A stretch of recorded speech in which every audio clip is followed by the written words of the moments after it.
বক্সের এটা হচ্ছে মেইন চেঞ্জার। এখান থেকে গিয়ারের যে সলিনয়েড আছে বা সিলেক্টর সুইচ আছে সেখান থেকে এটা ইন্ডিকেট করে আমার গিয়ার কোন পজিশনে আছে। সো আমি কি পজিশনে আছে এটা বের করব। তো দেখুন গিয়ারে জানি সিবিটি গিয়ারে PRND এবং স্পোর্টস এবং সেখানে বি থাকে। তো আমরা এখন দেখাচ্ছি প্রথম থেকে। দেখুন সামনে আসেন, আমি এই পজিশনে রাখছি। এটা হচ্ছে পি, পার্কিং। এটা হচ্ছে পার্কিং। এটা হচ্ছে রিভার্স মানে ব্যাক গিয়ার। এখন গাড়ি যদি নিউট্রাল হয়, নিউট্রাল নিউট্রাল।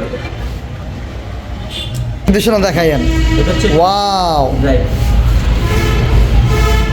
আরেকটা গিয়ার আছে দেখুন, টপ গিয়ার। ওয়াও, এটা হচ্ছে বি। তো আমি আবার দেখাচ্ছি 1 মিনিটে। Parking, reverse, neutral, neutral. সেই সেই এবং সর্বশেষ বি গিয়ার যেটা, ওয়াও। রাইট।